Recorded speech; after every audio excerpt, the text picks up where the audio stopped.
বর্তমান সময়ে ভারতে চলছে বাংলাদেশ নিয়ে মিথ্যা সংবাদ প্রচারের হিড়িক। তবে শুধু বাংলাদেশের ব্যাপারেই নয়, সামগ্রিকভাবে পুরো বিশ্বে মিথ্যা সংবাদ প্রচারের চ্যাম্পিয়ন দেশ ভারত।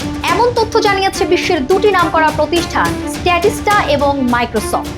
মাইক্রোসফটের জরিপ অনুযায়ী অনলাইনে 60%-এরও বেশি ভুয়া খবর প্রচারিত হয় ভারতে। ভুয়া খবর প্রচারের তালিকায় আছে Hindustan Times, India today, Times of ইন্ডিয়ার মতো প্রথম সারির সংবাদ মাধ্যম। জার্মান ভিত্তিক ফ্যাক্ট চেক সংস্থা স্ট্যাটিস্টা সংস্থাটির 2019 সালের একটি জরিপে দেখা গেছে ভারতের নতুন ভোটারদের মধ্যে 88%-ই ভুয়া খবরকে একটি বড় সমস্যা হিসেবে দেখেছেন।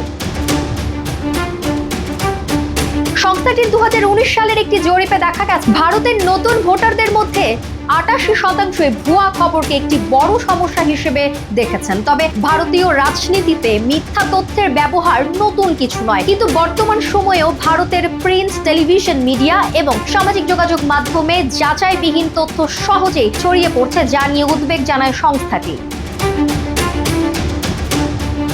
বিভিন্ন আন্তর্জাতিক জরিপ এবং গবেষণা বলছে ভারতীয়দের বড় একটি অংশ প্রধানত সামাজিক যোগাযোগ মাধ্যমে খবর পান, যেখানে তথ্যের সত্যতা খুব কমই যাচাই করা হয়। বিশ্বের সবচেয়ে বেশি হোয়াটসঅ্যাপ ব্যবহারকারী দেশ হিসেবে ভারতের প্রায় 300 মিলিয়ন ব্যবহারকারী রয়েছে। মূলত এই প্ল্যাটফর্মের মাধ্যমেই ভারতেই সবচেয়ে বেশি কন্টেন্ট ফরওয়ার্ড করা হয়।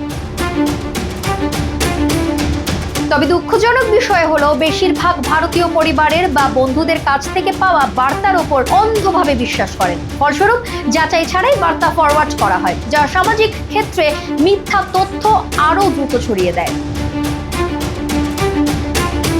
বিভিন্ন সংস্থার জরিপে সারা বিশ্বে ভুয়া সংবাদ প্রচারে চ্যাম্পিয়ন দেশ হিসেবে স্বীকৃত ভারত। সাম্প্রতিককালে বাংলাদেশের নানা বিষয়েও বিভ্রান্তিকর এবং মিথ্যা সংবাদ প্রচার করছে ভারত। প্রতিবেশী দেশের এমন কাজে তথ্য নিরাপত্তা ঝুঁকিতে আছে বাংলাদেশ।